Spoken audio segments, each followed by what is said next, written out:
me suis marié, j'ai ramené mon valise. C'est ça le mariage. L'homme vient avec sa valise, la femme vient avec sa valise. La valise peut être physique, par exemple les habits, et la valise peut être aussi spirituelle. L'homme vient avec son caractère, la femme aussi vient avec son caractère. L'homme vient avec son éducation, la femme avec son éducation. Tu peux être congolaise, tu peux épouser un Gabonais, ou un Français, ou un Allemand. Chacun vient avec son caractère. Et quand j'ai rencontré mon mari, j'ai épousé mon mari, il était déjà pasteur. Et moi, j'étais longtemps célibataire. Et quand je suis arrivé dans le mariage, la première chose, quand j'ai ramené mes habits, il a ouvert ma valise. Il a commencé à regarder mes habits. Il a dit, ça, poubelle, ça, poubelle, ça, poubelle. J'ai dit, mais pourquoi? Il dit, non, non, non. Une femme mariée ne peut pas porter ce genre d'habits. J'ai dit, mais ça, c'est bien, c'est à la mode. Il dit, non. Une femme qui se respecte ne peut pas mettre des habits comme ça. Parce que moi, j'avais toujours des habits décolletés. On voyait toujours la moitié de mes seins. J'avais des habits toujours serrés. Et comme à cette époque, j'étais très mince, j'aimais vraiment m'habiller. Tout était plaqué pour qu'on voit bien la ligne, tout ça, la taille. Il m'a dit tout ça. J'ai commencé à pleurer. Et il m'a ramené les habits qu'il voulait que je mette. J'ai commencé à pleurer. J'ai dit, mais ça, ce n'est pas la mode. Ça, c'est démodé. Moi, je viens me marier. Du coup, je vais ressembler à une vieille. Tu ne comprends pas. Tu dois t'habiller. Papa Alain, je me suis marié. On s'est marié. Un mois. Je veux dire, 1 mois ou 2 mois. Il n'y avait plus le bonheur du mariage. C'était le deuil. C'est le dégoût maintenant. Le mariage était amer. Bien aimé, le mariage, ce n'est pas la finalité. Le mariage, c'est le début du commencement. Alors, un homme doit éduquer sa femme. Il y a des hommes qui ne savent pas éduquer leur femme. Ils laissent la femme tout faire. Moi, quand je suis arrivé, mon mari, il a dit, non, pas ça. Je vais... Quand on veut aller à l'église, il me dit, tu mets ça. Je dis, non, je ne mets pas ça. Je suis quand même une femme. Je dois m'habiller comme je veux. On s'est disputé. On s'est chamaillé. Des fois, on partait à l'église. Il était énervé. Moi aussi, j'étais énervé. Lui, il était énervé. Mais on allait louer Dieu. Je dis, maman, je suis allé voir maman pasteur. J'ai dit, maman, regarde, vraiment, hein, le pasteur, moi, quand je veux mettre ça, il ne veut pas. Je veux mettre ça, il me ramène des habits qui sont démodés. Moi, je ne peux pas. Moi, je suis jeune, je ne peux pas mettre des habits comme des vieilles. Et mon pasteur m'a regardé, maman pasteur, elle a dit, oh, Marlène, tu vois comme moi je suis habillée là, c'est comme ton papa veut. J'ai dit, ah bon? Elle dit, oui. À chaque fois que tu me vois habillée à l'église, mon mari, ton papa doit me regarder et dire, tu peux sortir. Donc, chaque habit que je mets, il doit approuver. Si je mets un habit, il dit, tu ne mets pas ça, je dois changer. Je dis, donc c'est comme ça le mariage. Je dis, ah non, non, non, si le mariage c'est comme ça. Ah non, non, non, moi je peux faire. Il dit, non, Marlène, c'est comme ça. Si ton mari ne veut pas que tu mettes ça, tu dois enlever. Tu dois te soumettre. Alors je suis rentrée chez moi, confuse. J'étais triste. J'ai dit, non, c'est pas possible.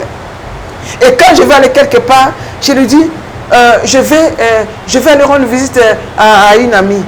Il dit, là, tu es en train de m'annoncer. Oui, tu me demandes la permission. Non, papa Alain, c'était tout le contraire. Donc avant de partir, il faut dire, papa, est-ce que tu permets que je puisse aller rendre visite à une amie? Donc c'est comme ça que... Donc mon mari m'a éduqué. Les serviteurs de Dieu, non, les femmes, je suis en train de parler des femmes qui ne sont pas soumises parce qu'ils ont l'onction. Tu as l'onction, tu prophétises, tu parles en langue, mais ton mari ne prophétise pas. Ton mari n'a pas de vision comme toi. Tu penses qu'il est en dessous de toi. Grosse erreur. Tu ne peux pas aller faire le travail de Dieu si toi, à la maison, tu n'arranges pas. Donc, et le Seigneur m'a enseigné au travers de mon mari. Il a commencé à me briser. Ce n'est pas un des gens d'hommes quand tu fais, ah chérie, tu as bien fait. Tout ce que tu fais, il va te dire, tu as bien fait, mais. Donc, ce n'est pas pour que tu sois un mari qui te dit toujours, oui, oui, oui, c'est un mari yo-yo. Il faut que le mari te dise, non, ça. Je fais ça, je fais ça. Chaque fois, il va te corriger. Aujourd'hui, si je peux aussi tenir le micro, je suis à l'aise au micro, c'est par rapport à mon mari. Chaque fois que je finis de faire le service, il vient, il me fait asseoir. C'est ce que tu as fait là. Il fallait faire ci. Je dis, mais papa, écoute d'abord. Tu ne dois pas parler quand je parle. Ça, j'ai appris ça. Aujourd'hui, beaucoup de femmes ont divorcé. J'ai rencontré papa Alain, une maman qui m'a dit, si je savais que tous les hommes était pareil. Je n'allais pas divorcer de mon premier mari. Il a divorcé avec celui-là parce qu'il a vu que non, il n'était pas bon, il était ceci. Il a divorcé. Il trouve un autre homme qui avait l'autre qualité, mais de l'autre côté, il n'avait pas de qualité. Et j'ai entendu aussi un monsieur, un papa âgé, 52 ans de mariage, avec sa femme, 52 ans de mariage, qui dit, si je savais, je n'allais pas épouser. 52 ans de mariage. C'est pour dire qu'on n'est pas parfait dans le mariage. On est toujours en train de supporter. Dans le mariage, il faut se supporter, il faut créer, comment on a fait ça? Il faut faire des concessions. Moi, je sais que mon mari aime ça. Le mari sait que, ah, moi, ma femme n'aime pas ça. Moi, ma femme aime ça, mon mari aime ça. Et là, on va bien marcher ensemble. C'est comme les instruments. Le son de la batterie et le son de piano, ça n'a rien à voir. La batterie donne un autre son. Le piano donne un autre son qui est peut-être doux. Mais les deux doivent jouer ensemble et donner une harmonie. C'est ça le mariage. Donc tu peux avoir un mari qui est dur, qui est colérique. Mais toi, la femme à côté, tu dois avoir des qualités d'être douce pour pouvoir changer cet homme-là. Nouvelle tendance est faite, nouvelle tendance est faite, nouvelle tendance est faite. Votre radio.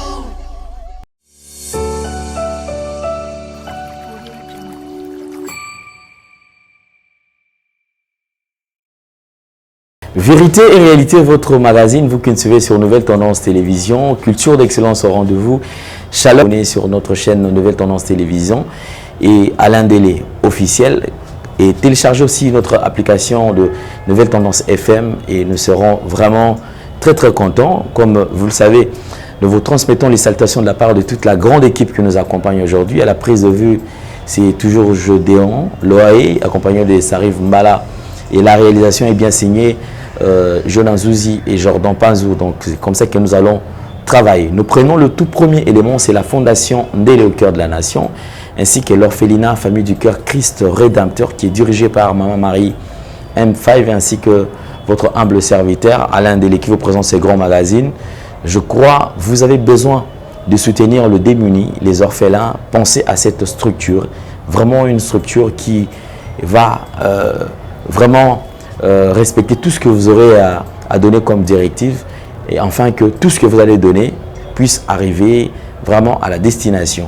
Infiniment merci, nous vous attendons et le Dieu des orphelins se souviendra de vous et il va vous bénir. Suivons.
Nous voici de retour sur ce plateau. Nous attendons vos appels, vos réactions et nous serons vraiment très contents.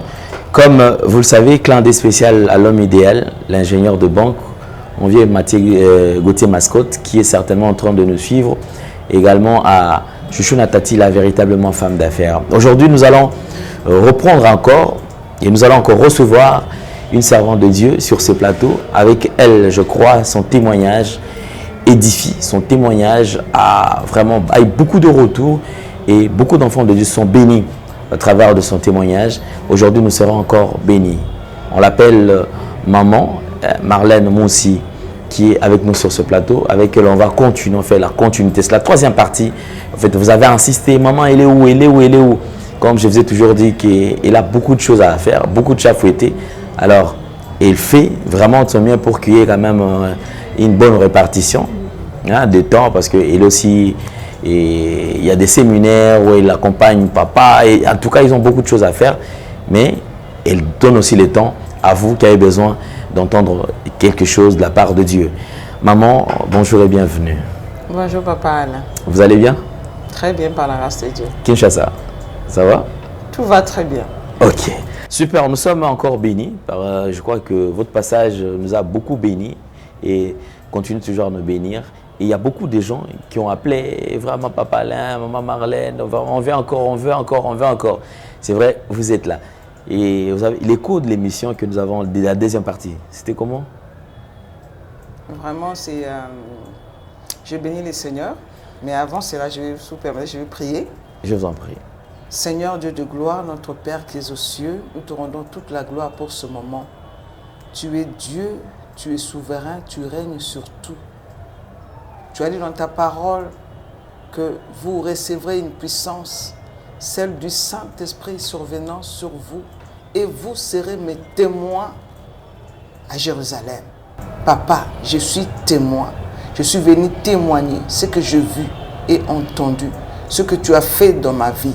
Seigneur, ta parole déclare encore qu'ils l'ont vaincu à cause du sang de l'agneau et par la parole de leur témoignage. Laisse que la parole de ce témoignage puisse délivrer, édifier, consoler quelqu'un. En tout et pour tout, que toute la gloire te revienne. Reçois toute la gloire, Seigneur, du début jusqu'à la fin, au nom de Jésus-Christ. Amen. Amen. Merci beaucoup, maman, pour la prière. Alors, la deuxième partie, c'était comment? Alors, la deuxième partie, c'était encore très, très émouvant. Parce que nous savons que dans chaque famille, il y a toujours des pertes, des êtres chers. J'ai eu beaucoup d'appels des personnes qui m'ont appelé en pleurant pendant la nuit, qui étaient dans le deuil, dans la consolation, et qui cherchaient la consolation, qui étaient dans l'affliction, qui perdurait des années. On a fait le travail, on a prié, on a partagé encore. Et le Seigneur vraiment s'est manifesté puissamment. Et je bénis le Seigneur parce qu'il a dit, l'affliction dont vous n'avez pas, c'est pour que vous consolez ceux qui seront dans l'affliction. Donc je bénis le Seigneur pour ce retour et c'est pour sa gloire.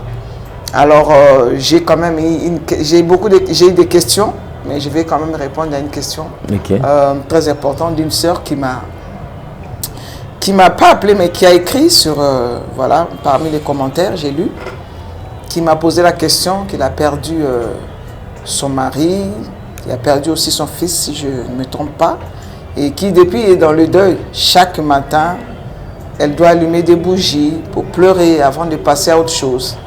Jusqu'aujourd'hui, elle est toujours inconsolable. Est-ce que le fait d'allumer des bougies, de mettre la photo, de parler avec la photo, est-ce que c'est mauvais, est-ce que c'est un péché? Donc je pense que c'est quand même assez important. Il faut que je réponde à cette question.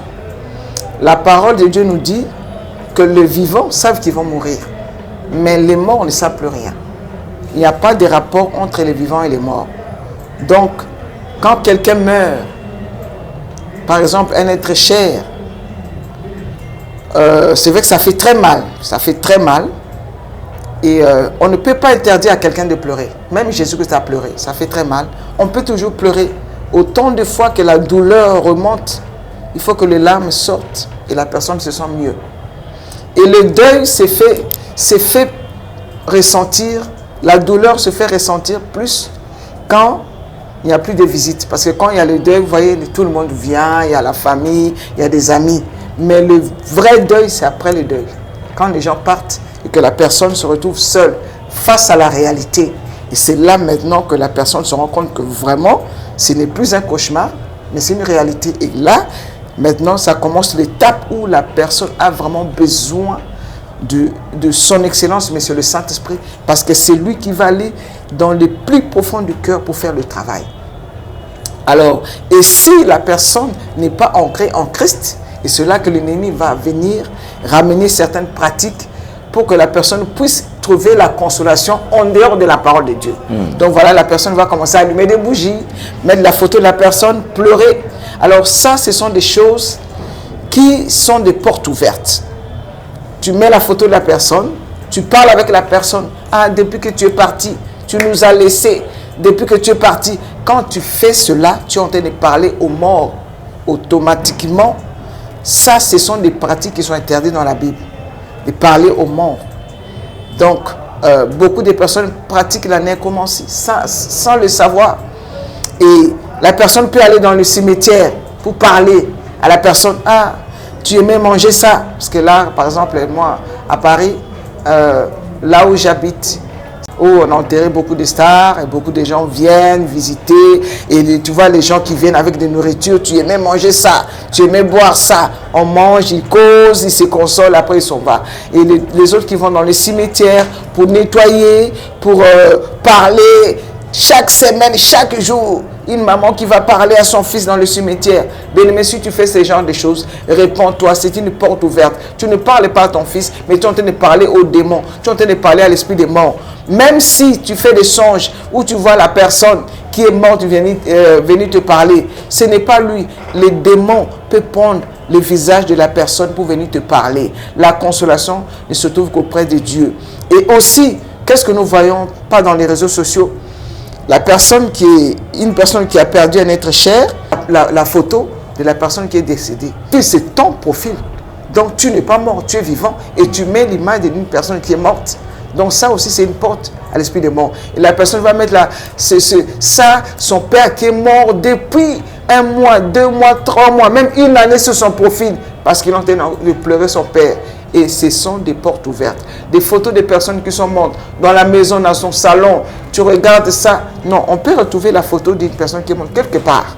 Ce n'est pas un péché. Mais si on met ça au salon, bien décoré, il faut regarder ça, bien cadrer la photo de ton père ou de ta mère qui n'est plus de ce monde. Ça, ce sont des portes ouvertes à l'esprit des morts aussi. Donc, nous devons faire très attention.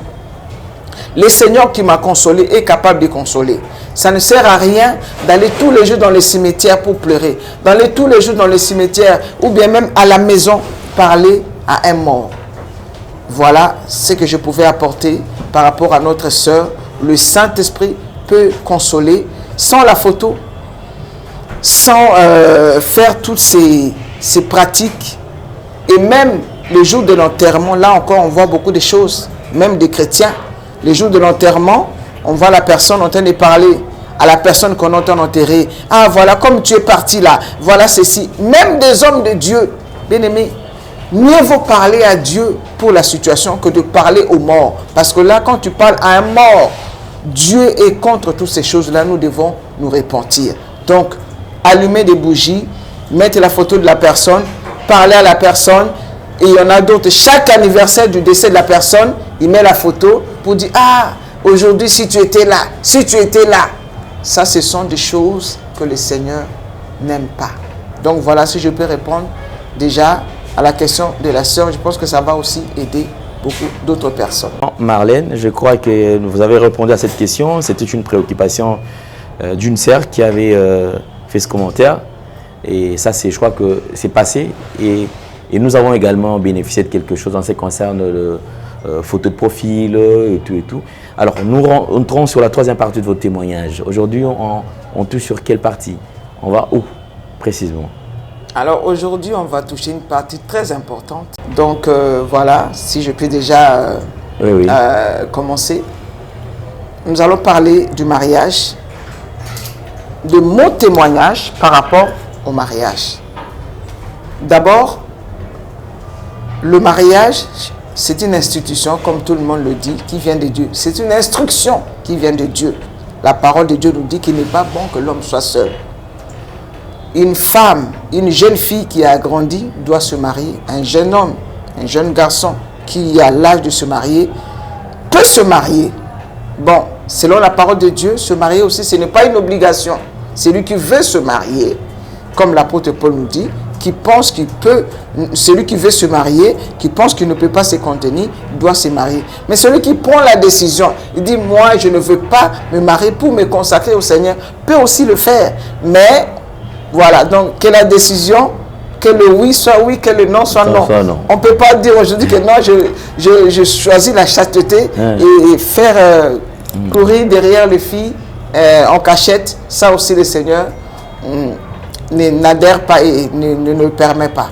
Donc, par rapport à mon témoignage, j'ai donné mon témoignage, vous avez écouté, que je vivais avec un homme dans le concubinage. Pourquoi? Parce que étant jeune fille, à l'âge de puberté, on a des sensations, on a des envies qui commencent à naître. Et si on n'est pas bien encadré, on risque de tomber dans la vie des copains, copines. Et c'est qui est rare aujourd'hui de voir des jeunes filles vierges se marier vierges dans les Seigneurs. Alors, quand j'ai commencé cette vie,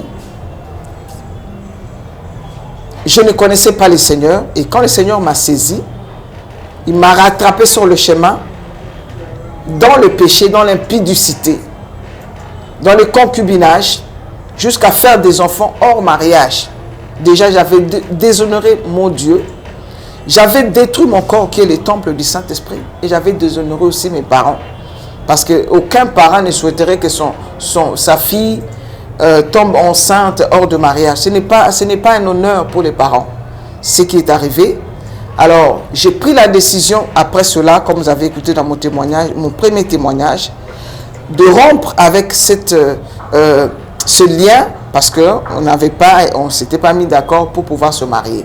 Alors, du temps de séparation, je pense qu'on s'est séparés en 1997, 97 d'ailleurs, et jusque je vais me marier en 2008. Donc tout ce parcours-là, c'était pas facile, Papa Alain. Des temps de la solitude, des temps d'attente. Alors, chaque femme, chaque homme, chaque être a une âme sœur.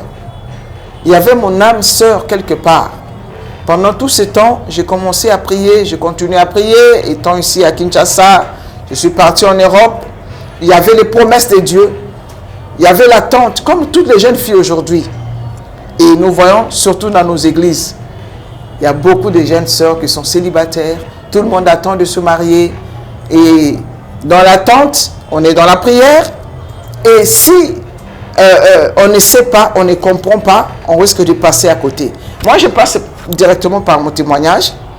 Quand je suis arrivé à Paris, et là, je devais recommencer une nouvelle vie, et retrouver mon âme sœur et pouvoir me marier comme j'avais demandé à Dieu. Il y a eu un temps de solitude, un temps d'attente, un temps de prière. Et des prières qu'on fait souvent quand on veut se marier, on prie pour que le Seigneur touche son âme sœur, pour que ton Adam, on prie pour que son Adam se réveille. Je priais. Et j'ai fait même des songes que je me suis marié avec des frères de l'église. Ça? Les frères que j'ai rêvé, que je me suis marié avec eux, je ne me suis jamais marié avec eux. Et quand on prie pour le mariage, on peut faire des songes où tu vois, je me suis marié avec un tel. Moi, j'ai fait ces genres de songes avec des frères de l'église. Et après, je commençais à prier pour ce frère-là. En tout cas, le frère-là, je me rappelle, était vraiment l'objet de tous les sujets de mes prières. Je priais pour ce frère-là. J'ai ramené son esprit, je l'appelais vers moi en esprit dans la prière parce que j'avais rêvé de lui, mais ce n'était pas lui. Donc, quand on est dans l'attente du mariage, on peut faire des songes qui ne viennent pas de Dieu. Parce que tous les songes ne viennent pas de Dieu. Il y a des songes qui viennent de Satan, selon notre désir. On a fait des songes de tout genre. Et là, à cette époque, on avait un clan dans l'église des célibataires. On était là entre nous, des célibataires. On avait nos porteurs robots, des hommes qu'on voulait épouser. Moi, par exemple, j'avais mon porteur robot. J'ai dit, je veux que mon mari soit grand, qu'il soit costaud, qu'il soit ceci. Et à cette époque, on parlait de TVA. Donc, s'il n'est pas TVA, automatiquement déclassé. Donc, travail, voiture, appartement. Okay. S'il n'a pas un travail, il n'a pas un appartement, il n'a pas une voiture, automatiquement déclassé. Donc, on était là. S'il y a un frère de l'église qui vient te voir pour te proposer, pour te parler de... tu vas parler à tes copines pour dire, voilà, il y a un frère qui est venu me voir. Alors est-ce qu'il est TVA? Non, s'il n'est pas TVA, déclassé. Donc, pour des petites choses, on peut passer à côté de l'homme de sa vie. Et surtout en France, je me rappelle, et là j'ai demandé pardon, parce que déjà, si tu vois un homme qui vient qui te dit, voilà, Marlène, moi, qui commence à t'inviter au restaurant. On sent, on est quand même des femmes. Quand un homme, hein, tu sens qu'il y a déjà à le regarder. Même même, je me rappelle, même certains de mes soeurs, juste l'accent, le français. S'ils ne parlent pas bien français, non, ça passe pas. Si au lieu de dire Jésus, il dit Jésus. Ah non, non, non, celui-là, si je l'amène quelque part, tu vas avoir honte. J'aurais honte. Donc, juste pour ça, on était là. Et si quelqu'un vient te voir, est-ce que tu demandes les conseils à tes amis? Bien aimé, on a fait ces genres d'erreurs. Et un frère, tout simplement parce qu'il a une mauvaise haleine. On dit non, non, non, lui là, il a une mauvaise haleine. Sa tête là, ça ne me plaît pas. J'ai dit des choses que qu'on se disait entre nous les célibataires à l'église. On critique le style d'homme. Le style. Et je pense que on était charnel. On avait, notre vision était encore charnelle. Tout en étant à l'église. Tout en étant en l'église, la vision du mariage était charnelle. Donc c'est pour cela que je reviens pour parler sur ce point pour les femmes qui sont, pour les jeunes sœurs, les femmes qui sont célibataires. Et surtout, nous, on nous appelait des célibataires endurcis. Donc, on dit, mais quel homme... Vous avez tellement traîné. Tellement traîné. Celui-là, c'est pas ça. Celui-là, j'aime pas sa tête. Celui-là, il sent j'aime pas son odeur. On est passé par toutes ces choses-là. Et on admirait les hommes mariés. Mais on oubliait que cet homme marié, il y a une femme qui a pris soin. Il est beau. Ah, moi, je veux que mon mari soit comme le mari de la sœur, là. Alors que le mari qui vient t'épouser, il a encore, il sait pas mettre du déodorant, il sent mauvais, il a une mauvaise haleine, il sait pas bien s'habiller. Ah non, lui là, on oublie que cet homme-là qui vient avec cet état-là, c'est une femme qui doit prendre soin de cette femme-là. Vraiment, on était dans ça dans l'église. On a formé ces clans-là de critiquer les frères qui n'étaient pas bien habillés. Et si on voit un frère qui était beau, bien habillé, toutes les jeunes sœurs avaient les yeux fixés sur ce frère-là. Parce qu'il est propre, parce qu'il est TVA. Maintenant, il va choisir qui? Vraiment. Je me rappelle, un jour, on est parti dans une église. Mon mari devait prêcher. Et le pasteur de Natus, ce jeune pasteur à Paris, il prêchait tellement bien. Il était célibataire. Dans son église, Papa Alain, il y avait plein de jeunes sœurs qui chantaient bien la chorale, tout et tout. Et le jour que ce jeune pasteur prophète chantait sa fiancée à l'église, toutes les filles qui chantaient, des départs, toutes les jeunes sœurs qui étaient dans l'église sont parties. Elles étaient parties, l'église s'est vidée. Les pasteurs là nous appelaient sœurs à l'église. Or, ce n'étaient pas des sœurs, c'était ceux qui attendaient d'être l'heureux élu. Alors, le pasteur dit, mais je n'allais quand même pas les épouser toutes. Voilà. Ce sont des choses qui se passent dans nos églises et moi je suis passé par là. J'ai vécu cela. Tout ce temps, j'étais à l'église. C'est vrai que j'étais sans papier, mais j'étais toujours en train de rechercher la coquetterie pour pouvoir plaire à un frère de l'église pour que son regard soit attiré vers moi, jusqu'à m'habiller d'une façon indécente, impudique. On était impudique. La pudicité, c'est pas seulement ce qu'on dit. Quand on n'est pas, on fait pas attention à la pudeur, on devient impudique. Donc on s'habille d'une manière à attirer le regard. On expose les parties intimes. On s'expose pour dire voilà, je suis belle. C'est vrai que la parole de Dieu nous dit que Rebecca était belle de figure et de taille, mais aujourd'hui c'est la beauté intérieure qui compte. Donc on est passé par ces choses-là. Alors on était aussi un peu mal vu à l'église. Et je me rappelle des fois quand un homme marié, un frère de l'église qui est marié, qui vient causer avec toi. Bonjour ma soeur, ça va? Tu vois sa femme qui vient là-bas. Chérie, viens, on y va, viens, on y va. Tu restes là. Vraiment. Et moi, quel jour? Donc tout ce temps-là, j'étais en train de prier, de pleurer pour me marier. Le Seigneur disait, Marlène, tu n'es pas encore prête pour te marier. Tu n'es pas encore prête. Je vais dire à des sœurs aujourd'hui qui sont dans les églises, qui prient, qui servent Dieu, même des frères qui veulent se marier. La personne peut-être veut se marier parce qu'elle est charnellement, mais il n'est pas encore prêt pour le mariage. J'ai quitté le Congo en 98 pour aller en France miraculeusement, comme j'ai témoigné. Je suis arrivé en France, papa allait en 98. Et en 98, Mon mari était au Nigeria, il était parti étudier au Nigeria. Quand il a fini ses études, il voulait retourner au Congo. Il y avait la guerre de Kabila et les frontières étaient fermées, donc il ne pouvait plus retourner à Kinshasa, au Congo. Et il a commencé à travailler, parce qu'il a fini sa formation pastorale, il a fait ses études de théologie. Et il a commencé à travailler en Afrique de l'Ouest. Comme les frontières étaient fermées, il est parti travailler au Bénin, au Ghana, au Togo. Il a fait 6 ans au Togo, où il a travaillé dans un orphelinat. Pendant tout ce temps, moi j'étais en Europe. J'étais en train de prier pour mon mari. Je priais, je gênais. Et comme la Bible dit que toutes choses concourent au bien de ceux qui aiment Dieu, même les choses qui tardent dans nos vies, même si le mariage qui tarde, c'est pour la gloire de Dieu. Parce que l'homme est encore loin. Donc tout ce temps que je priais pour mon mari, il était encore en Afrique de l'Ouest. Il était au Togo. Moi, je priais, je gênais, je cherchais que le frère qui est à côté puisse me voir.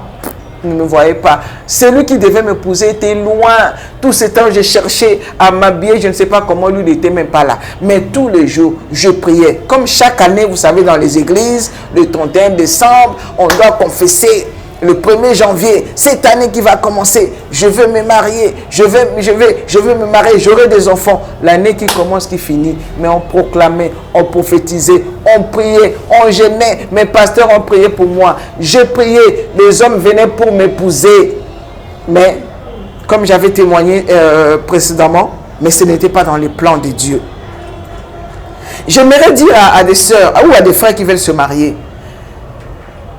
des fois, quand on prie pour le mariage, on demande, dit Seigneur, je veux ta volonté pour le mariage, je veux ta volonté. C'est bien de demander la volonté de Dieu, mais moi je pense que c'est mieux de demander des signes à Dieu. Comme les envoyés les serviteurs d'Abraham, quand ils sont partis chercher la femme pour Isaac, ils ont demandé des signes. Parce que la volonté de Dieu, quand on est dans le besoin, des fois on ne comprend pas.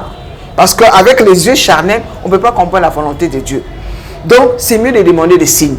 Quand un frère était intéressé à moi, comme j'étais une fille qui aimait beaucoup la prière, j'ai demandé des signes. J'ai dit, Seigneur, si cet homme-là, c'est mon mari, je vais ça. Quand je vais lui parler de ça, qu'il me réponde comme ça. Je veux qu'il soit comme ça. Et quand je demande des signes à Dieu, quand je commence à fréquenter le mission, on va au restaurant, on mange, on se pose des questions, on sort, on se balade. Tous les signes que je demande à Dieu, je vois tous les 3 négatifs. Je dis, oh, négatif? Non, Marlène, peut-être que tu es allé trop loin. Demande encore des signes. Parce que des fois, le cœur est déjà parti. Quand tu demandes la volonté, tu peux même dormir et rêver que Dieu t'a montré, c'est lui-même. C'est même pas lui. Je donne mon témoignage parce que ce sont des choses que j'ai vécues. Tu peux même rêver. Tu as prié, Seigneur, montre-moi ce que c'est lui l'homme de ma vie. Tu dors, tu rêves même la personne. Or, ce n'est pas lui parce que ton cœur, tes pensées, c'est le résultat de tes pensées comme ton cœur est déjà parti. Donc, c'était le cas. À chaque fois qu'un homme venait, j'ai demandé des signes à Dieu. Ce n'est pas ça. Les autres, j'ai ramené chez mes pasteurs. Voilà. Et mon pasteur qui parle avec ce frère-là. Tu veux épouser Marlène? Est-ce que tu... Parle-nous de toi. Quand le frère commence à parler de sa vie au pasteur, mon pasteur dit non, Marlène, cet homme-là n'est pas pour toi. Pourquoi? Parce que étant dans une église, un berger connaît chaque âme que le Seigneur lui envoie. Quand je suis arrivé dans cette église, le Seigneur a révélé à mes pasteurs ma mission, que j'allais les servir. Et un homme qui venait, qui n'avait pas de vision dans les choses de Dieu, et comme eux, ils voyaient loin, ils me disaient non, Marlène, prie encore. Et je continue à prier. Bien aimé, la prière ne pourrit jamais. Amen. La prière ne pourrit jamais, tôt ou tard. La prière a une puissance. La parole de Dieu nous dit que la prière fervente du juste a une grande efficacité. Quand je priais, mon mari était au Togo. Il a même oublié, lui-même quand il témoigne, il dit, j'ai oublié même qu'on se marie dans la vie. J'ai commencé à servir Dieu. Et bien aimé, ma prière a commencé à le déplacer. À le déplacer. En 2003, mon mari a quitté le Togo pour arriver en France. Et quand il est arrivé en France, il n'est même pas arrivé en France, il n'a même pas atterri à Paris, alors que moi j'étais à Paris. Il a atterri, il est arrivé à Lyon. Et quand il a commencé à travailler dans une église à Lyon, dans cette église-là, les pasteurs Il n'y avait pas de travail à Lyon. Il a dit, bon, je vais aller au Havre pour chercher du travail. Il arrive au Havre, il dit, non, je descends à Paris. Or, c'était la prière. La prière qui était en train de le ramener, le rapprocher de moi. Nous, les sœurs en Christ, les sœurs, mes bien-aimés qui sont dans l'attente de se marier, nous devons être patients. Beaucoup. Surtout nous les femmes, parce que c'est les femmes qui attendent que l'homme vienne. C'est l'homme qui va décider. Pour les hommes, c'est pas vraiment très compliqué. Mais pour nous, les femmes, c'est compliqué parce que tu es là. Tu ne peux pas commencer. Tu attends que le mari vienne. Donc, le temps, on a reçu la prophétie, tu vas te marier. Mais le temps que la prophétie s'accomplisse, il y a un travail à faire. Dieu a vu que moi, pour mon cas, j'avais rompu avec une relation impure dans le concubinage et il voulait me préparer à autre chose. Dieu savait que j'allais épouser un homme de Dieu. Il m'a laissé le temps de rester dans la solitude, de demeurer dans sa présence, pour rester dans la prière, et j'ai passé du temps dans la prière, loin. Et Dieu, quand il nous donne la prophétie, nous devons, il faut poursuivre la prophétie par la prière. Dieu peut te donner une prophétie, tu vas te marier. Pendant tout ce temps que j'étais dans cette situation, il y a des messages qui étaient sortis. Marlène, tu vas te marier. Je t'ai donné un ministère avec ton mari. Mais il ne faut pas rester là, croiser les bras pour que le mari là tombe du ciel, pour que le mariage tombe du ciel.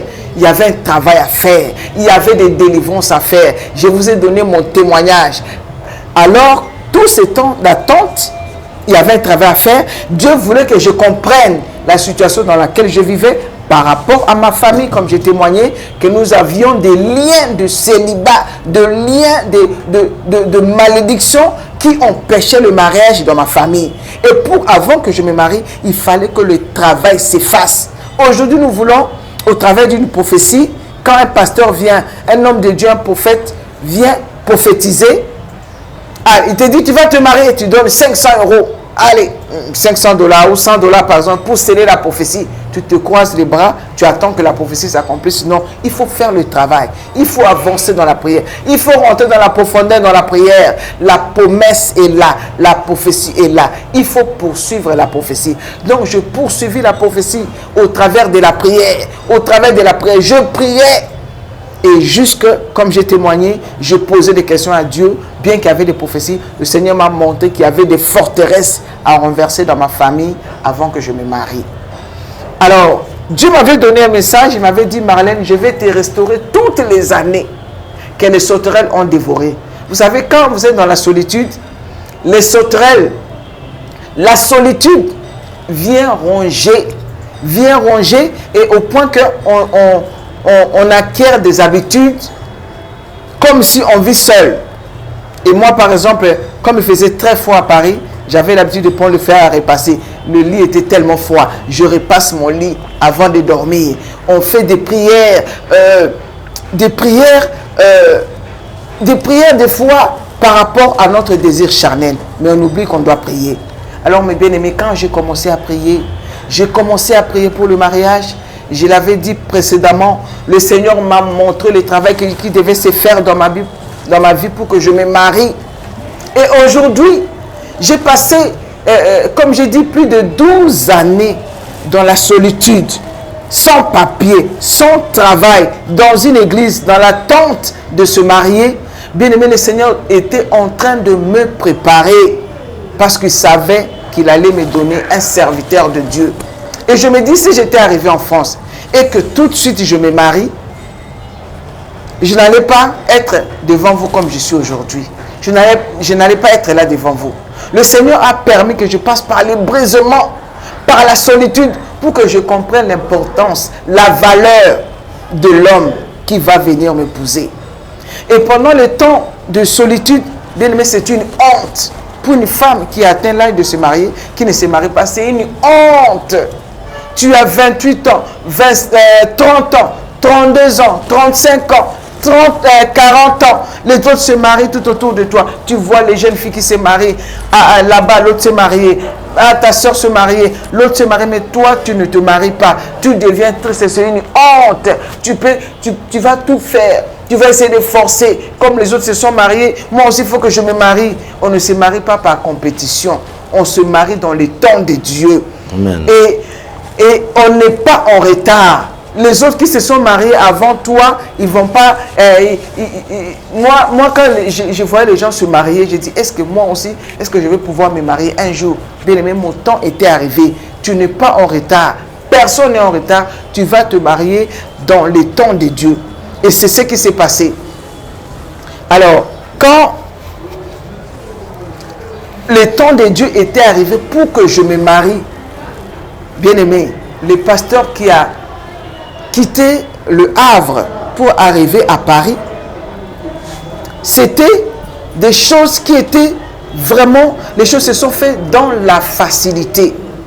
Parce que cette honte-là, de vivre dans le célibat, peut-être que toi qui m'écoutes, tu vis cette honte-là. Mais j'aimerais te dire quelque chose. Attends le temps de Dieu. Attends le moment de Dieu. Si tu veux te marier, Dieu a préparé un homme pour toi. Et le mariage, c'est entre un homme et une femme. Ce n'est pas deux hommes, ce n'est pas deux femmes. Ce deux sexes différents selon la parole de Dieu.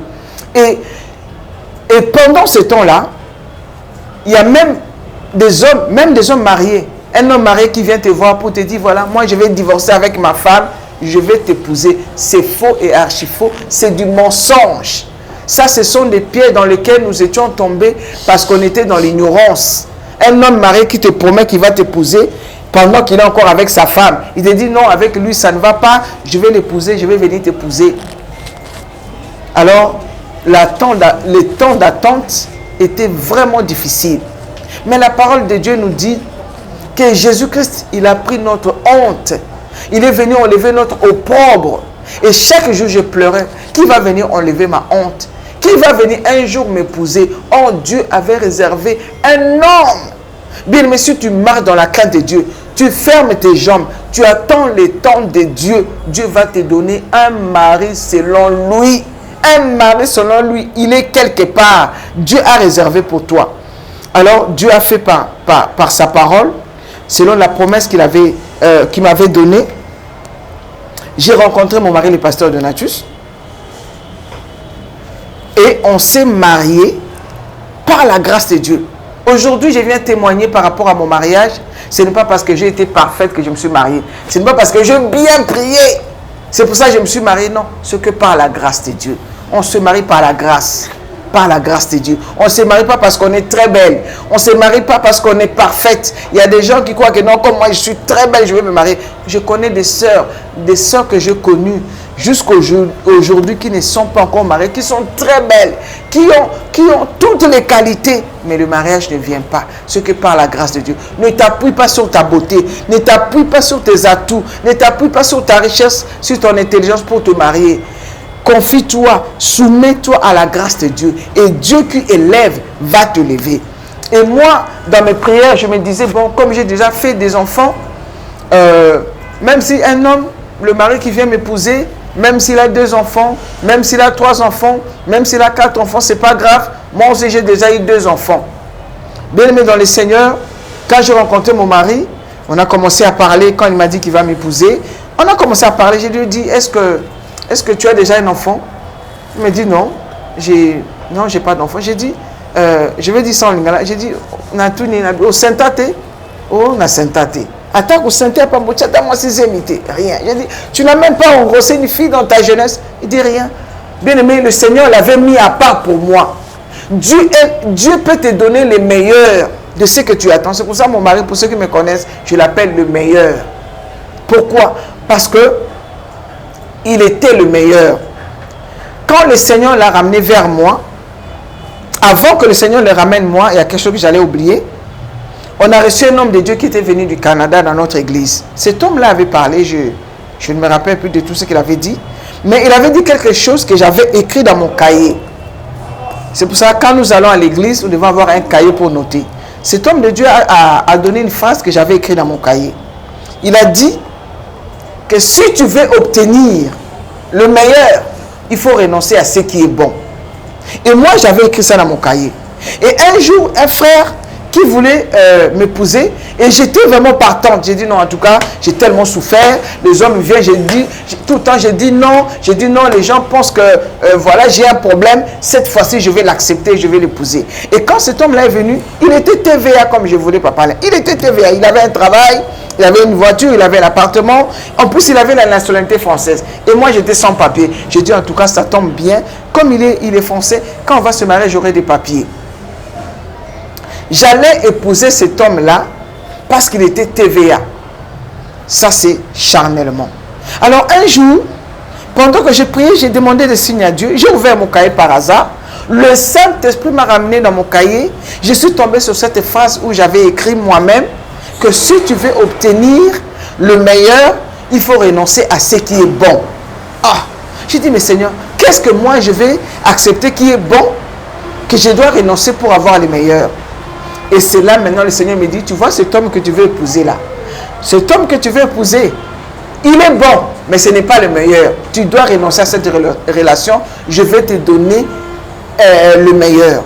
Et là, je vais appeler cet homme-là, j'ai dit en tout cas, voilà, on s'est séparés, et là, mon mari est venu. On s'est rencontrés par la grâce de Dieu, le Seigneur a ouvert toutes les portes, on s'est rencontrés en 6 mois. Bien aimé, les temps d'attente, les temps de prière étaient tellement longs. Les temps de jeûner, de prier pour le mariage, c'est pas facile. Quand tu regardes à côté, ta copine s'est mariée, ta soeur s'est mariée, toi tu es là, tu n'as personne. Tu marches à pied, tu n'as pas de voiture, tu n'as personne pour... Même quand tu as mal, tu dors toujours seul, tu es dans la solitude. Il y a le temps de Dieu qui va sonner dans ta vie. Alors, quand le temps de Dieu a sonné dans ta vie, le Seigneur m'avait promis, il avait dit, Marlène, ta bénédiction sera comme les vagues de la mer. Vous savez, les vagues de la mer, quand ça vient, ça vient, il y a une autre vague qui vient. Quand ce n'est pas encore fini, il y a une autre vague qui vient. Et c'est ce qui s'est passé. Dieu a permis que je puisse rencontrer mon mari. On s'est mariés, on a eu 6 mois seulement, le temps de se connaître. Et dans 6 mois, on s'est mariés. Voilà. Et c'était l'homme selon le cœur de Dieu. Quand on s'est marié, voilà, maintenant je vais rentrer dans l'étape du mariage. Quand on s'est marié, vous savez, quand vous êtes resté longtemps célibataire, on acquiert des habitudes, on est habitué à rester seul. On s'habille, on a une façon de se comporter, on a des choses qu'on aime faire le matin, on peut appeler, on peut parler à ses copines jusqu'à minuit, jusqu'à 1h du matin. Et quand je me suis marié, j'ai ramené mon valise. C'est ça le mariage. L'homme vient avec sa valise, la femme vient avec sa valise. La valise peut être physique, par exemple les habits, et la valise peut être aussi spirituelle. L'homme vient avec son caractère, la femme aussi vient avec son caractère. L'homme vient avec son éducation, la femme avec son éducation. Tu peux être congolaise, tu peux épouser un Gabonais, ou un Français, ou un Allemand. Chacun vient avec son caractère. Et quand j'ai rencontré mon mari, j'ai épousé mon mari, il était déjà pasteur. Et moi, j'étais longtemps célibataire. Et quand je suis arrivé dans le mariage, la première chose, quand j'ai ramené mes habits, il a ouvert ma valise. Il a commencé à regarder mes habits. Il a dit, ça, poubelle, ça, poubelle, ça, poubelle. J'ai dit, mais pourquoi? Il dit, non, non, non. Une femme mariée ne peut pas porter ce genre d'habits. J'ai dit, mais ça, c'est bien, c'est à la mode. Il dit, non. Une femme qui se respecte ne peut pas mettre des habits comme ça. Parce que moi, j'avais toujours des habits décolletés. On voyait toujours la moitié de mes seins. J'avais des habits toujours serrés. Et comme à cette époque, j'étais très mince, j'aimais vraiment m'habiller. Tout était plaqué pour qu'on voit bien la ligne, tout ça, la taille. Il m'a dit tout ça. J'ai commencé à pleurer. Et il m'a ramené les habits qu'il voulait que je mette. J'ai commencé à pleurer. J'ai dit, mais ça, ce n'est pas la mode. Ça, c'est démodé. Moi, je viens me marier. Du coup, je vais ressembler à une vieille. Tu ne comprends pas. Tu dois t'habiller, papa Alain. Je me suis marié. On s'est marié. 1 mois. Je me dis 1 mois ou 2 mois. Il n'y avait plus le bonheur du mariage. C'était le deuil. C'était le dégoût maintenant. Oh, le dégoût. Je commençais à regretter ma vie de célibataire. Parce que là, je voulais m'habiller. Je pouvais m'habiller comme je voulais. Je voulais aller. Je pouvais aller là où je voulais aller. Donc, toute la manière dont tu préparais à vivre, c'était autre chose. Tout le contraire. Et c'était le regret. C'était le deuil. Je pleurais. Le mariage était amer. Bien aimé, le mariage, ce n'est pas la finalité. le mariage, c'est le début du commencement. Alors, un homme doit éduquer sa femme. Il y a des hommes qui ne savent pas éduquer leur femme. Ils laissent la femme tout faire. Moi, quand je suis arrivé, mon mari, il a dit non, pas ça. Je vais, quand on veut aller à l'église, il me dit tu mets ça. Je dis non, je ne mets pas ça. Je suis quand même une femme. Je dois m'habiller comme je veux. On s'est disputé. On s'est chamaillé. Des fois, on partait à l'église. Il était énervé. Moi aussi, j'étais énervé. Lui, il était énervé. Mais on allait louer Dieu. Alors, un jour, on est parti rendre visite. Bien aimé, écoutez bien cette partie. On est parti rendre visite à mes parents spirituels, mes pasteurs, là où j'ai dit, en tout cas, je vais aller dire à mes pasteurs, comment ça? Moi, je me suis marié, il n'y a plus la liberté. Je ne peux plus faire ce que je veux. J'ai dit à mon mari, je suis arrivé, j'ai dit à mon pasteur, j'ai dit, maman, je suis allé voir maman pasteur. J'ai dit, maman, regarde, vraiment, hein, le pasteur, moi, quand je veux mettre ça, il ne veut pas. Je veux mettre ça, il me ramène des habits qui sont démodés. Moi, je ne peux pas. Moi, je suis jeune, je ne peux pas mettre des habits comme des vieilles. Et mon pasteur m'a regardé. Maman pasteur, elle a dit, oh Marlène, tu vois comme moi je suis habillée là. C'est comme ton papa veut. J'ai dit, ah bon? Elle dit oui. À chaque fois que tu me vois habillée à l'église, mon mari, ton papa doit me regarder et dire, tu peux sortir. Donc, chaque habit que je mets, il doit approuver. Si je mets un habit, il dit, tu ne mets pas ça, je dois changer. Je dis, donc c'est comme ça le mariage. Je dis, ah non, si le mariage c'est comme ça. Ah non, moi je peux faire. Il dit, non Marlène, c'est comme ça. Si ton mari ne veut pas que tu mettes ça, tu dois enlever. Tu dois te soumettre. Alors je suis rentrée chez moi, confuse. J'étais triste. J'ai dit, non, c'est pas possible. Et quand je vais aller quelque part, je lui dis, je vais aller rendre visite à une amie. Il dit, là tu es en train de m'annoncer, oui, tu me demandes la permission. Non, papa Alain, c'était tout le contraire. Donc avant de partir, je dis, papa, est-ce que tu permets que je puisse aller rendre visite à une amie? Donc c'est comme ça que... Donc mon mari m'a éduqué. Mais c'est une nouvelle vie. Waouh. En tout cas, c'était vraiment une éducation. Je ne sais pas comment expliquer ça, mais vraiment aujourd'hui, je bénis le Seigneur pour mon mari. Mais ce n'était pas facile. Il me dit, là tu es en train de me demander la permission ou tu m'annonces que tu veux sortir. Il dit non, une femme mariée ne sort pas comme ça. Tu demandes à ton mari, tu dis chérie, est-ce que je peux aller? Et maintenant que tu es marié, tu n'as plus le droit de sortir seul. Chaque fois que tu veux aller, on doit sortir à deux. Waouh! Non, fini la liberté. Fini la liberté. J'étais en train de pleurer tous les jours. Maintenant, je dis, je dois aller voir mes pasteurs, je dois aller voir mes parents. Il dit, tu dois aller voir tes pasteurs quand je te donnerai la permission. Je dis, non, tu ne vas quand même pas me séparer avec mes pasteurs. Ils m'ont aimé, ils ont pris soin de moi. Toi, tu viens d'arriver. Il dit, non. Tu es maintenant une femme mariée. Maintenant, tu es sous mon contrôle, sous ma protection. Pour aller là-bas, on doit aller à deux. Ou je te donne la permission. Alors là, papa, on a vécu, je peux dire jusqu'à ce que je comprenne, on a fait 2 ans. 2 ans d'incompréhension. Pourquoi? Parce que j'étais insoumise. L'insoumission, c'est parce qu'on nous enseigne à les femmes, soyez soumises. On ne le vit pas, on ne le connaît pas. Moi, j'ai vécu ça, la soumission. Je me suis rendu compte que toutes ces années, je pleurais pour me marier et que je rentre dans le mariage. Non, j'étais loin. Et la parole de Dieu nous dit, un passage, il faut que je trouve ce passage-là, ça va aider quelqu'un.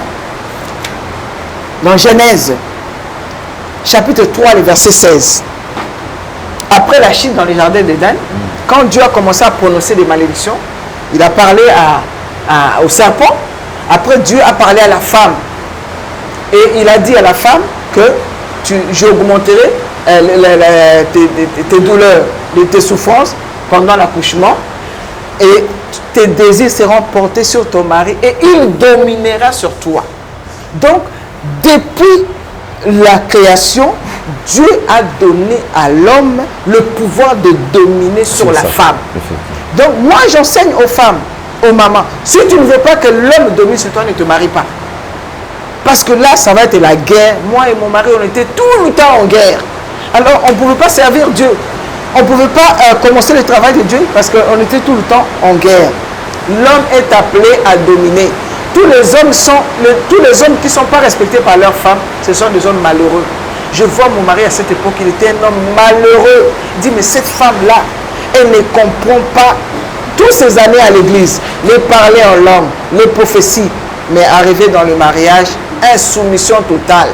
Je n'écoutais pas. Il y avait qu'incompréhension. Mon mari me dit, on fait ça. J'ai dit, non, moi, je ne suis pas habitué comme ça. Moi, j'aime bien comme ça. Il dit, tu dois faire comme ton mari veut. Dès qu'il dit seulement comme ça, oh là là, on dormait chacun de son côté, jusqu'à ce que le Seigneur a commencé à me parler. Alors, j'aimerais dire à une femme, à une servante de Dieu, si Dieu t'a appelé à le servir, il va te donner un mari qui va te briser. Qui va te briser pour que tu le serves. Toutes les femmes, les servantes de Dieu qui servent le Seigneur, étant insoumises à leur mari, vont aller en enfer. L'enfer, ce n'est pas seulement mettre des pantalons, aussi des faux cheveux. Une femme même qui met de longues robes, mais qui est insoumise à son mari, va aller en enfer.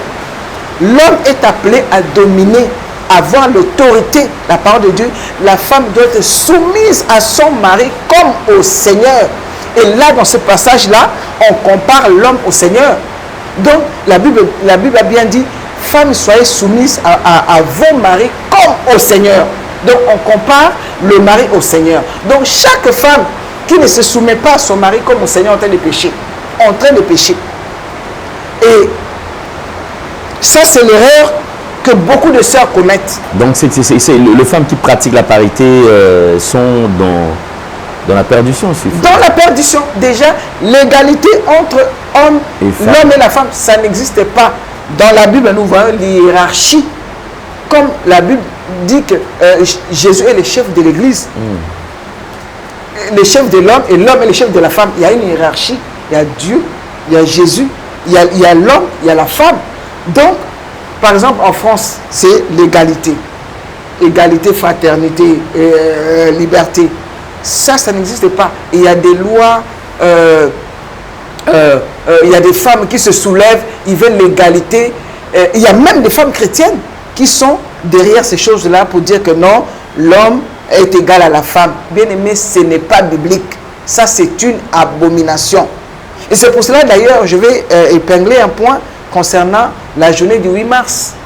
Le Seigneur a dit que les femmes doivent se repentir par rapport à cette journée. Cette journée pour l'émancipation de la femme, où la femme cherche la liberté, la femme se bat pour avoir le droit comme l'homme, cherche l'égalité entre hommes et femmes. Le Seigneur est contre ces choses-là. Et dans les églises aujourd'hui, on célèbre le 8 mars. Oh, bien-aimé, allons dans la parole de Dieu. Le 8 mars, c'est où dans la Bible? Cherchez l'origine du 8 mars. Quelle est l'origine du 8 mars? Les femmes cherchent le droit d'avortement. Aujourd'hui, les femmes qui se sont battues en France, l'IVG est légalisé. Interruption volontaire de grossesse. C'est ça qu'on appelle IVG. Les droits d'avorter, les droits de ceci, les droits de ceci. Alors, il y a des femmes, par exemple en France, qui sont comme des héroïnes parce qu'ils se sont battus pour que la femme puisse avoir le droit d'être comme l'homme. Ça, ce sont des choses que le Seigneur n'aime pas. La parole de Dieu nous dit, nous en tant qu'enfants de Dieu, notre référence c'est la parole de Dieu. Donc la femme doit être soumise à son mari. Par exemple, une sœur qui veut aller à l'église, c'est l'heure d'aller à l'église. Il travaille avec le pasteur, un pasteur dans une église, la femme par exemple fait un service à l'église. Il est l'heure d'aller à l'église. Et même le mari qui est non-croyant, qui est à la maison, la femme va dire, non, moi je ne peux pas. Je suis en retard. Ah, je suis en retard. Toi, tu me demandes toujours l'été au moment où je dois aller à la prière. Toi, tu veux, tu es un sorcier, tu es un démon. Tu veux... Et la femme refuse parce que c'est l'heure d'aller à la prière ou au service à l'église. Laisse le mari dans la colère, dans l'amertume pour aller chercher, pour aller servir Dieu. Dieu ne va pas écouter sa prière. Même le service que tu vas faire à l'église, Dieu ne va pas agréer. Au contraire, si ton mari veut du café, veut du thé, veut, même pendant le repas, même le rapport... Vous avez insisté, même pendant les rapports aussi, tout ça, il faut toujours attendre aussi. Il faut accepter ce que l'homme demande. Bien sûr, papa. C'est très important. Même si tu gênes, même une femme qui est en train de gêner, prier. Ok. Parce que la Bible dit que quand tu gênes son mari, que voilà, je vais gêner, on s'abstient de certaines choses, par exemple les relations sexuelles. voilà, pour chercher la face de Dieu. Une femme mariée doit prévenir son mari quelques jours avant. Ce n'est pas le matin, ah bon, aujourd'hui je jeûne. Ou bien demain je jeûne. Non. Donc il faut prévenir le mari. Même si tu es en train de jeûner, si ton mari dit, je sais que tu jeûnes, mais j'ai envie de toi, tu es obligé de faire ce que ton mari veut. Parce que tu ne peux pas continuer à jeûner pendant que ton mari est dans le besoin. Il n'y a pas la paix, il n'est pas content, il va être triste. Pendant que tu vas te dire, oh non, Jésus, le mari là-bas a besoin de toi. Non, c'est comme ça que nous enseignons les femmes. Le mari a besoin de toi, même quand tu gênes, va le satisfaire. Dis Seigneur, la parole de Dieu quoi? La femme, celle qui n'est pas mariée, cherche à plaire à son mari. À plaire à son mari. Celle qui est mariée et celle qui n'est pas mariée s'attache au Seigneur, chercher comment plaire au Seigneur. Et ça, aujourd'hui, il y a beaucoup de désordre dans les églises à cause de ça. Donc, moi en tout cas, si le Seigneur m'a enseigné, j'ai béni Dieu parce que j'ai des enseignements avant de me marier concernant ce genre de choses. Donc, si le mari a besoin de toi, même si tu dois aller prêcher, tu voulais être enfermé seul, le mari dit, papa, maman, avant d'aller prêcher là, viens d'abord. Il faut venir, il faut le faire plaisir. Il est content. Quand tu vas prêcher, il y aura l'onction de Dieu qui va descendre. Okay. Avant de venir ici ce matin, j'étais en retard. Et comme on a fait le travail, mon mari s'est réveillé en retard. Donc du coup, je n'ai pas eu le temps de faire son petit déjeuner. J'étais obligé d'attendre qu'il se réveille, de faire son petit déjeuner avant de venir faire l'émission. Je ne peux pas laisser mon mari là-bas. Il a faim. Ah, je suis venu servir Dieu. Non. Le mari que Dieu m'a donné, je dois prendre soin. Et surtout, nous qui avons souffert pour avoir un mari, hein? Il y en a d'autres qui se sont mariés facilement. Donc déjà, à 18 ans, 15 ans même, tu t'es marié. Mais nous autres là, hein, les cas compliqués, les cas difficiles, où on a gêné, on a prié. Maintenant, Dieu te donne un mari. Il y a eu recours. Donc vraiment. Hein? Donc vraiment, on avait un casier judiciaire. Dieu te fait grâce. Il te donne un mari. En plus, un serviteur de Dieu. Et nous, surtout nous, les femmes des serviteurs de Dieu, nous leur devons double respect. D'abord, respect en tant qu'homme, mari, et l'autre respect en tant qu'homme de Dieu. Il y a des choses qui vont te dire non, ne fais pas ça. Tu penses que c'est ton mari, tu négliges. Alors, il faut voir l'angle spirituel. Il peut t'interdire quelque chose.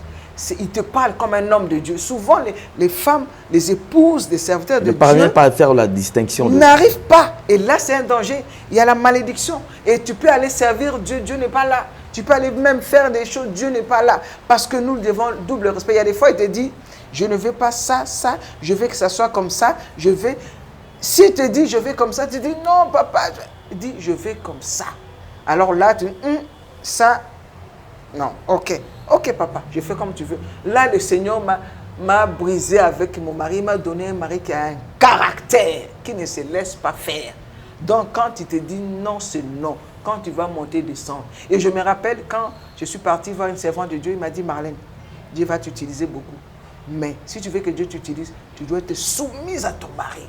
Soumise, même dans des petites choses. Et tu vas voir, Dieu va t'utiliser. Je vais donner un témoignage. Un jour, je devais aller prêcher dans une convention des femmes à Paris. Il s'est passé une situation à l'église. Et bien, écoutez, avec des sœurs de l'église en conflit, ils sont partis m'accuser chez mon mari, les pasteurs.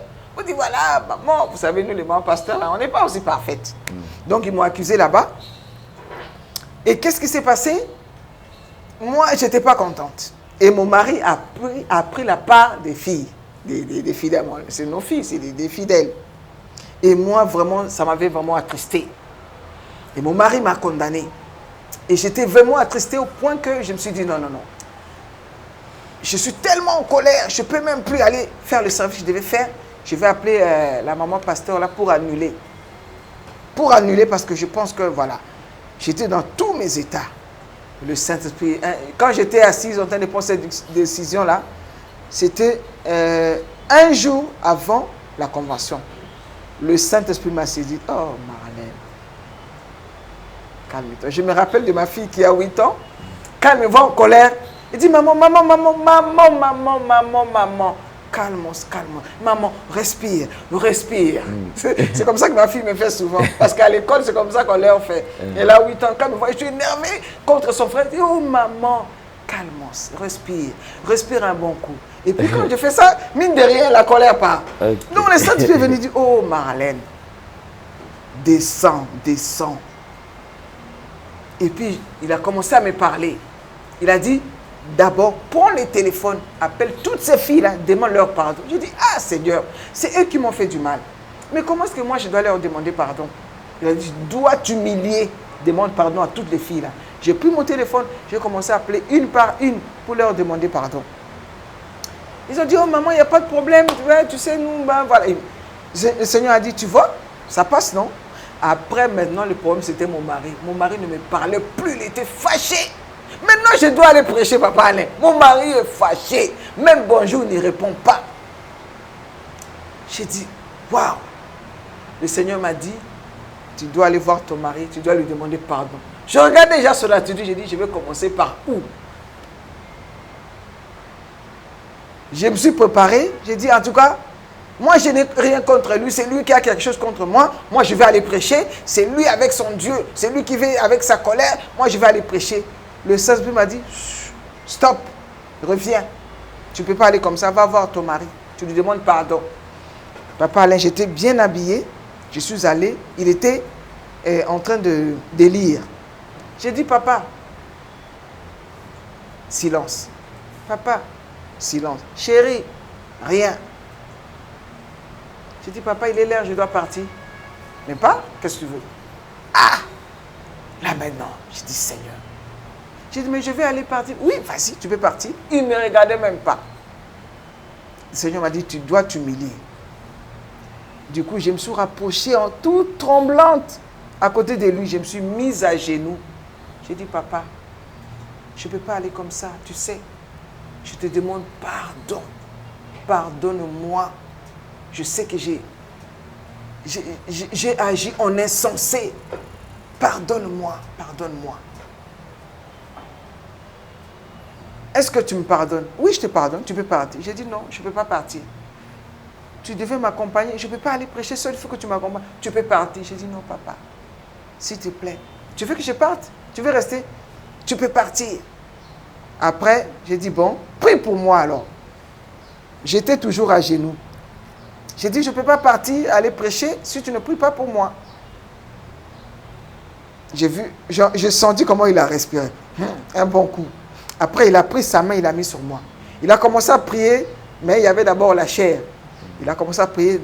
Tout de suite après, l'Esprit de Dieu est tombé sur lui. Il a commencé à prophétiser sur moi. Il a parlé, il a parlé. Amen, amen.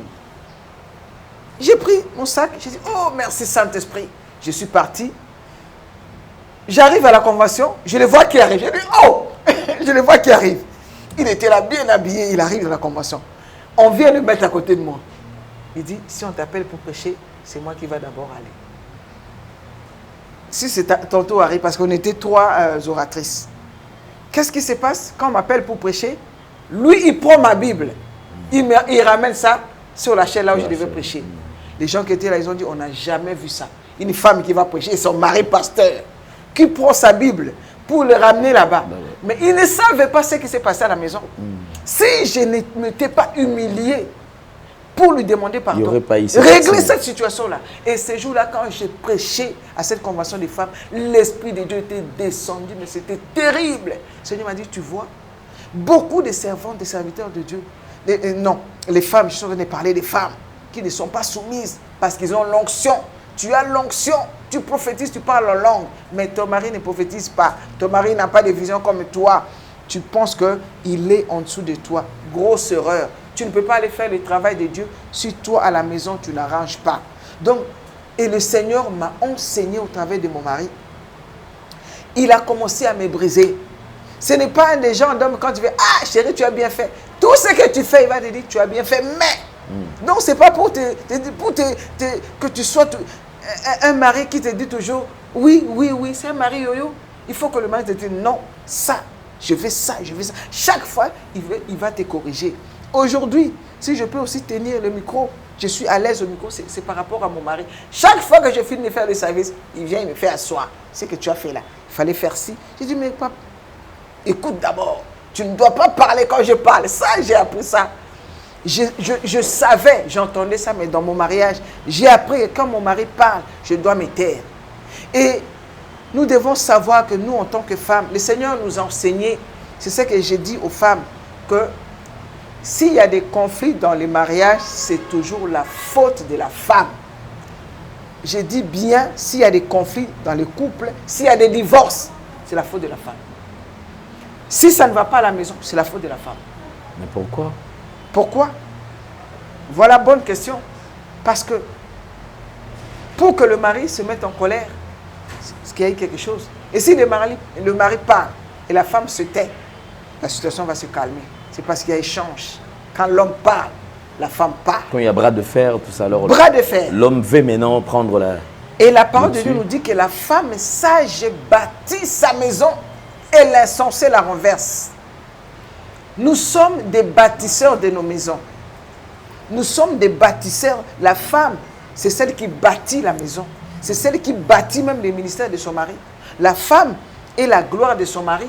Et la parole de Dieu nous dit dans Proverbes chapitre 31 que la femme, est la couronne de son mari. Quand on voit un homme fort, on dit toujours il y a une femme forte qui est cachée. Derrière un homme fort se cache une femme forte. Donc aujourd'hui, le mariage, quand Dieu met deux personnes ensemble, on ne se marie pas seulement pour préparer à manger le foufou pour son mari. On ne se marie pas seulement pour faire des enfants. Quand Dieu met monsieur et madame ensemble, c'est d'abord pour le servir. C'est d'abord pour le servir. Et la parole de Dieu nous dit dans Proverbes chapitre 18, verset 22, que celui qui trouve une femme trouve le bonheur.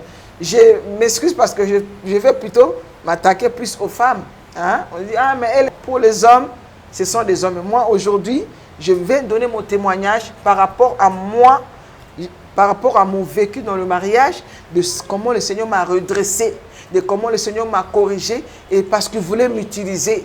Il y a des femmes que le Seigneur veut utiliser, mais qui ne sont pas encore brisées. Il y a des femmes qui servent Dieu dans l'insoumission. Il y a des femmes qui servent Dieu dans la rébellion. Il y a des femmes qui servent Dieu dans la désobéissance. Ils ne savent pas que le mari est le chef, que le mari est comparé à Christ. Donc voilà, aujourd'hui, quand nous avons compris cela, c'est là maintenant qu'on a commencé les ministères.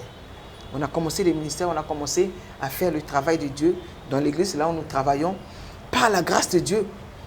Et l'homme parfait n'existait pas. La femme parfaite n'existait pas. Dans le couple, il faut qu'il y ait toujours ce qu'on appelle la complémentarité. On se complète. Effectivement. Mais on se complète, la femme complète le mari dans la soumission, mais pas dans l'insoumission. Et la soumission aussi s'arrête là où commencent les péchés. Je parle de la soumission. Ton mari te dit non, moi, on a parlé de certaines pratiques dans le couple qui n'honorent pas Dieu. Parce que ton mari veut ça. Il veut que tu boives le vin, champagne pour lui faire plaisir. Toi aussi tu bois, non. La soumission s'arrête là où commencent les péchés. Si tu te demandes quelque chose à faire qui n'est pas bon, ne le fais pas. Parce que je dois être soumise à mon mari. Si tu te demandes, il y a des femmes qui sont là aussi. Ça aussi, j'allais oublier. Tu as un mari qui n'est pas vraiment ancré dans le Seigneur. Tu as un mari qui boit. Tu ne peux pas tout le temps palabrer avec ton mari, disputer parce qu'il boit. Tu dois prier pour ton mari dans le secret. Tu peux lui parler de la part de Dieu, mais tu ne dois pas tout le temps. Ah, toi tu bois. Non, s'il boit, laisse-le boire. Toi tu pries. Quand il n'est pas là, tu prends la bouteille de sa bière là qu'il a mis dans le frigidaire. Tu prends, tu parles en langue, tu pries sur la bouteille de cette bière là ou de vin ou de je ne sais pas quoi. Tu laisses dans le frigo. Quand il va boire, tu dis quand il va boire ce vin là, ce sera le sang de Jésus. Que le Seigneur mette les dégoûts. Mais ne va pas palabrer ton mari tous les jours parce qu'il boit l'alcool. Non. La Bible dit que l'homme non croyant est sanctifié par sa femme. Ça aussi on oublie. Le mari qui est non-croyant, qui est païen, qui ne prie pas. Mais la femme qui prie est sanctifiée aussi par... la femme qui prie, son mari bénéficie de sa prière. Donc la femme est sanctifiée. Le mari est sanctifié par la prière de sa femme et c'est réciproque. Et aujourd'hui, beaucoup de femmes ont divorcé. J'ai rencontré Papa Alain, une maman qui m'a dit, si je savais que tous les hommes était pareil. Je n'allais pas divorcer de mon premier mari. Il a divorcé avec celui-là parce qu'il a vu que non, il n'était pas bon, il était ceci. Il a divorcé. Il trouve un autre homme qui avait l'autre qualité, mais de l'autre côté, il n'avait pas de qualité. Et j'ai entendu aussi un monsieur, un papa âgé, 52 ans de mariage avec sa femme. 52 ans de mariage qui dit, si je savais, je n'allais pas épouser. 52 ans de mariage. C'est pour dire qu'on n'est pas parfait dans le mariage. On est toujours en train de supporter. Dans le mariage, il faut se supporter. Il faut créer... comment on a fait ça? Il faut faire des concessions. Moi, je sais que mon mari aime ça. Le mari sait que, ah, moi, ma femme n'aime pas ça. Moi, ma femme aime ça. Mon mari aime ça. Et là, on va bien marcher ensemble. C'est comme les instruments. Le son de la batterie et le son de piano, ça n'a rien à voir. La batterie donne un autre son. Le piano donne un autre son qui est peut-être doux. Mais les deux doivent jouer ensemble et donner une harmonie. C'est ça le mariage. Donc tu peux avoir un mari qui est dur, qui est colérique. Mais toi, la femme à côté, tu dois avoir des qualités d'être douce pour pouvoir changer cet homme-là. Un homme qui est colérique, une femme qui est douce peut aussi changer cette femme-là. Nous savons très bien qu'avec un homme colérique, on ne peut rien construire. D'ailleurs, la colère, la Bible dit que la colère de l'homme n'accomplit pas la justice de Dieu. Un homme qui est colérique, avec un homme colérique, on ne construit rien. Quand on veut commencer à construire, quand la colère vient, ça renverse tout. Donc, le mariage, c'est se supporter. Parce que les divorcés n'hériteront pas le royaume des cieux. Dans la parole de Dieu, dans le Seigneur, les divorces n'existent pas. Quand tu te maries, oublie que je dois divorcer. Moi, le jour quand je me suis marié, on a cassé mon lit. On dit, Marlène, tu vois ton lit, on a cassé. Il n'y a pas de vacances. Oh, je suis marié, mais je pars un peu en vacances dans ma famille. Quand tu te maries là, pas de vacances. Ta place n'est pas ici. Tu es parti. Tu es parti. C'est pour ça, d'ailleurs, la dot, c'est quoi? Les gens ne comprennent pas pourquoi la dot existe. Le mariage, c'est à 3 niveaux. Au niveau de la famille, au niveau de la mairie, commune comme vous appelez, et au niveau de l'église. Mais le mariage, c'est la dot. La mairie ne marie pas. L'église aussi ne marie pas. C'est la famille qui marie. L'église bénit. La mairie témoigne. Yes. Là, authentifie que voilà, nous avons face à nous 2 personnes qui s'aiment, qui se sont mariées. Et là, c'est seulement administratif. Mais aujourd'hui, il y a beaucoup de gens qui sont mariés seulement au niveau de la commune. Mais la famille ne connaît pas ça. Ce n'est pas un mariage. Le vrai mariage, c'est la dot. Même si tu n'es pas allé encore à la commune. Mais si tu as donné la dot, tu as le droit d'avoir cette femme-là chez toi. Ok, ça c'est... La bénédiction du mariage, c'est un homme de Dieu. Un homme de Dieu peut venir bénir le mariage, même dans la chambre à coucher, même au salon.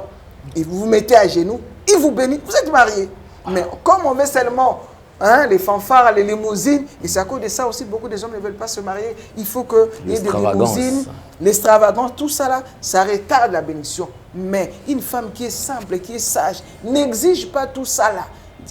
Au niveau de la famille, si le papa donne son accord, la dot c'est quoi? Cet enfant, cette jeune fille qui a grandi dans sa famille, il est sous l'autorité de son père et de sa mère. Un enfant. Maintenant, quand le mari vient épouser, l'homme vient épouser la femme, pourquoi on demande la dot? Donc ça veut dire que le papa maintenant lègue l'autorité au monsieur. Donc papa, ton père n'a plus les droits légaux sur toi. Maintenant c'est ton mari. Tu es marié, ce n'est plus ton papa qui va décider dans ton mariage. Non, c'est ton mari qui doit décider. Tu dois aider tes parents, tu dois les honorer. Mais aujourd'hui, non. Ah, c'est papa qui décide, c'est maman qui décide. Et c'est ça beaucoup de choses qui amènent au divorce. Donc, les divorces n'existent pas. Même si la femme a commis l'adultère, tu peux aussi pardonner à ta femme. Ce n'est pas une raison. Ce n'est pas une raison de divorcer. Vraiment. Voilà, papa. Merci beaucoup pour ce très beau témoignage. Je crois que nous sommes vraiment bénis.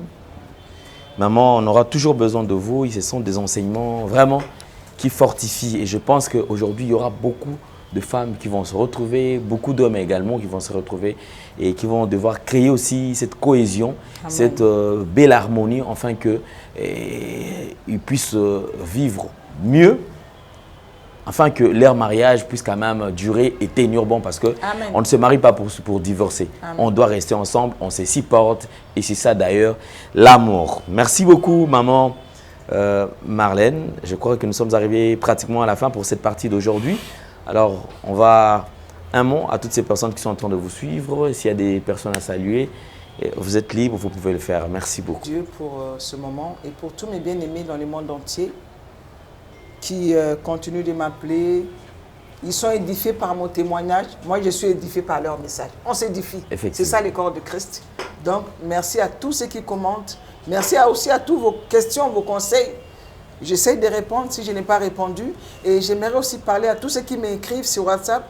Je reçois tellement de messages que voilà, si je n'ai pas répondu tout de suite, ça paraît très bas le temps d'aller rechercher. Que si vous avez posé une question que je n'ai pas répondu, ou un message que vous voyez que je n'ai pas écouté, essayez de relancer pour que ça remonte et je serai toujours de vous répondre. Voilà, la parole de Dieu nous dit que celui qui trouve une femme trouve le bonheur. Le mariage, c'est pour vivre dans la paix, dans le bonheur. Le mariage, ce n'est pas les disputes.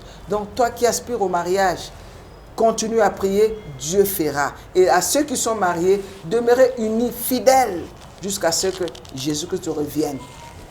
Voilà, et je salue encore celui qui est venu m'enlever dans la honte, mon mari le pasteur Donatus, parce qu'il est venu m'honorer. Donc je salue mon mari le pasteur Donatus et tous mes enfants d'ailleurs, et tous mes enfants spirituels et mes frères et sœurs dans le monde entier, tous ceux qui sont avec nous, tous ceux qui nous aiment et tous ceux qui ne nous aiment pas. Que Dieu vous bénisse abondamment. Prochainement, nous allons, si le Seigneur le permet, revenir pour parler sur la place de la femme dans l'Église. Voilà. Merci beaucoup. Infiniment merci, maman Marlène. Alors, nous attendons. La 4e partie, ce sera la place de la femme dans l'Église. C'est ça. Ok. Exactement. Donc, si le Seigneur nous accorde le temps, en tout cas, maman va revenir pour parler quand même de la place de la femme, la place qu'a la femme dans l'Église. Alors, donc ça va encore nous édifier. Infiniment merci à vous. Continuez à nous soutenir. Faites le maximum de partage. Vous suivez cette émission, vous êtes bénis par celle-ci. Pensez aussi aux autres. Partagez cela aux autres pour que nous puissions atteindre un bon nombre.